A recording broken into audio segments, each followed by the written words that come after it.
ستا د دومره غمه چې زه نه مرم ستا د دومره غمه چې بیا مړه شه چې د تشهیر سړی وي نو باندې دای سره پروګرام مړ شو بل صادر دی لږ په دقیق کې نه ږدم چې دا سیز کولا وي خزر وایه که نه یو خدای دا باندې وږې ته کومه دومره پال پرهیز خو په قرآن کې دا به صحیح شو بیا چې هغه وایي که نه نو ته به بیا هغه دې خوا راواړې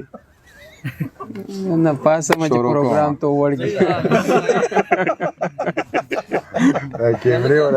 شل پیره مړه د دوی دا سړی هغه وایي که صادر مې دې خوا راواړو نو ویم چې پروګرام ته وړږي اورې انتظار د هر تودو غرمو وهلي صاحب وایم که نه خو ته لږ ساه واخله ته 2 ورځې پسې وای نو موږ به تا ته ناست یو دا به د سر نه بیا ووایم صحیح ده نه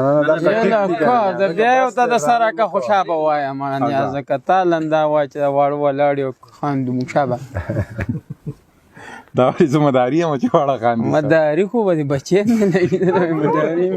هلکه زه خو هم شعرونو ته حاجت نه ده دغه پکې ووایو د ژوند صحرا ته مې د مینې باډیوه راوړې د ژوند صحرا ته مې د مینې باډیوه راوړې ما د احساس د ګل په لپه کې لمبه راوړې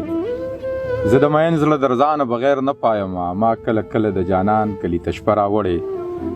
ته راته ووایې چې څه په کربلا کې شوي ما په ټکر او په بابړه تبصره راوړې زما د غرونو د ښایست له غمه هر سوداګر د کرش مشین او پولادي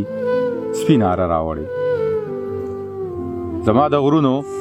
د ښایست له غمه هر سوداګر د کرش مشین او پولادي سپیناره راوړې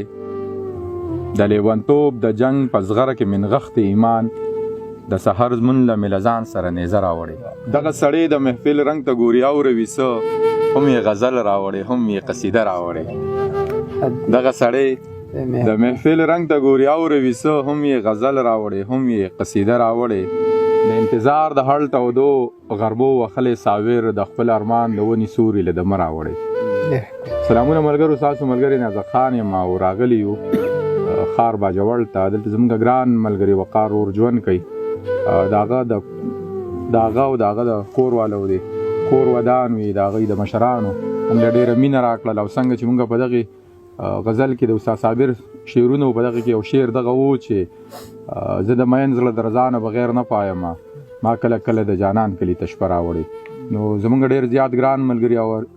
حکیم سید اوتر مې تر څنګ دی منیر بنیری دی جاوید شاه درمان ولاړ دی یاسر دی نورخیال بنیری دی صاحب مانیروال دی مختار حیران دی واحد رحمان دی اعظم بنیری دی باز دی او مشر دی زموږ سره پرون را روان شو خار باجوړ ته راغلو ډېره ښکلې شپه مو تېره کړله او د مینې په قصه مو تېره کړه نن د هغوی په دغې خپل پټي کې یو ښکلی شانته کې پروګرام را جوړ کړی و یو بنډار یې را جوړ کړی و او دغه ټول ملګري راغلي دغه ټول کشران دي مشران دي خبر شوي و چې شاعران ملګري راغلي د وقار د ځای ته د دغې ټولو خلکو د کور ودان وي چې څوک خبر شوي دي نو راغلي دي دغه واړه دی او دغه زلمي دی ټول عمر آباد وي د ټولو ملګرو ډېره مننه او راځئ چې په شریکه باندې دغه شاعران ملګري واورو او د دوی د شعرونو نه خوندونه واخلو حکیم سید اوتره دغه ته یې دغه خار دی باجوړ دی او دغه ملګري دي نو شعرونه ورته ووایه مننه نیازه خان او د باجوړ د ټولو پښتنو ته یو جهان مننه ډېره مینه موږ له راکړه به دغه څو لفظونه به انتها به ولوم ډېر خواږه را باندې لګېدلي چې هغه زما غوندې وزګار هم نو هغه زما غوندې وزګار هم نو څه ضرورت یې د اظهار هم نو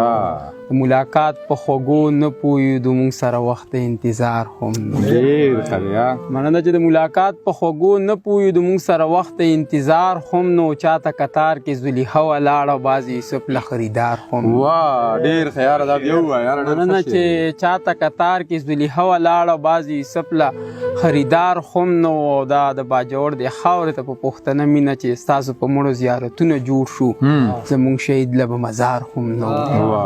مننه چې ستاسو په مړو زیارتونه جوړ شو زموږ شهید له به مزار هم نو چې ستا د غېږې جنتونه غواړي نو انیس خو دومره پرهیزګار هم نو ستا د غزل په ځمکه خور هغه بهار څنګه دی ستا د غزل په ځمکه خور هغه بهار څنګه دی چې موږ یې وینو که نه مړه چې ستا یار څنګه دی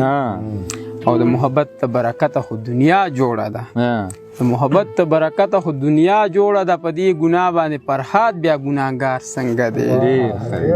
او چې خپل ریښې ریښې ګریوان ور باندې وګنډمه چې خپل ریښې ریښې ګریوان ور باندې وګنډمه د اوږدو زلفو نه یو راکړه چې دا تار څنګه دی او نن یو خانګوټي یو غریب ته په مجموزه کې وي نن یو خانګوټي یو غریب ته په مجموزه کې وي چې زما سپو ته غوښه ږدي نو دغه کار څنګه دی ډېر ښه دی او زما په وینو یې لاسونه سره کول ویلې زما په وینو یې لاسونه سره کول ویلې د بل ډولۍ ته ورختوله دا سینګار څنګه دی ډېر ښه او تر ورشه لږ د حال احوال خبرې واخله او تر ورشه لږ د حال احوال خبرې واخله چې ستا د عشق په تبه پروت هغه بیمار څنګه دی او دغه څو لفظونه د لنډ بحر چې نه د پړې نه د وړې نه د پړې نه د پړې نه د وړې ډېر بې حسه بې معنې صرف ناز ادا د کار دی نور په خدای که د پیسې ډېر ښه دی یار دا بیا ووایه ډېر مننه چې صرف ناز ادا د کار دی نور په خدای که د پیسې په مثال د خوارندوی نه د هاغې او نه د دې ډېر ښه دی مننه چې په مثال د خوارندوی نه د هاغې نه د دې او نیت صورت ته چې د ګورم بس خوار وخت سرې نیزي ډېر ښه دی مننه چې نیت صورت ته چې د ګورم بس خوار وخت سرې نیزي او حق حیران یم د خپل زړه ته چې په څه درته نږدې او چې د ژوند په هره لاره لکه سورې راپسې او زه او تر در باندې پوه شوم چې روان د بل په خولې ډېر هر سړی مالدارو له پخه راځي او څوک زموږ د خوارو په کار نه راځي او کله کله خیال په هدیره کوئ دلته به د ټولو ګورې شپه راځي ډېر ښه یار دا بیا ووایه مننه چې کله کله خیال په هدیره کوئ دلته به د ټولو ګورې شپه راځي او یا خو پاک اقرار او یا انکار او که زه د یوې لارې یم یوه راځي او تاسو د پوست تخت پاسه ژوند وکئ موږ له پازغو هم ګزاره راځي او څنګه ستا د غم نه تېښته وکړمه نه راله څه چل نه بهانه راځي او ځکه مې اوتره لار ته وکتل غوږ کې مې چې وي چې هغه راځي ډېر چې ستا د دومره غمه چې زه نه مرمه نو خدای خبر چې زه به لا په څه مرمه او دا د خپل احساس ته برکت په زور ځکه خو قدم په قدم زه مرمه او هلک مې دا جل تندې وچ کړی دی زر راکه د سواد د سینو بمرمه ماله په مرۍ باندې زور مه کوه زه خو یاره ستا په تش کاته مرمه ماله په مرۍ باندې زور مه کوه زه خو یاره ستا په تش کاته مرمه او دغه مې د ژوند د اختتام نښه او سپین مې شو په بریتو کې ویښته مرمه او یا تره دومره راته پته ده زه به ستا د غم په خوب وده مرمه خو دغه څو لفظونه به دا مشر وایي چې انقلابي ووایه چې د ژوند په لاره څومره تللی یم نو په هر یو ګام خپلو ساتلو سپو خوړلی یم او زما نه نور د دنیا کار نه کېږي مه مې چیړئ زه لیونی مینې د هر څه نه ویستلی یم او د خدای احسانو د خلیل غوندې بچ کړم ګینې د وخت نمرودو په خپل وس باندې سېزلی یم او ما باندې شوه لامو باندې یار مه ګرمه وایي خپل لیوني زړه دې جنون ته رسولی یم بس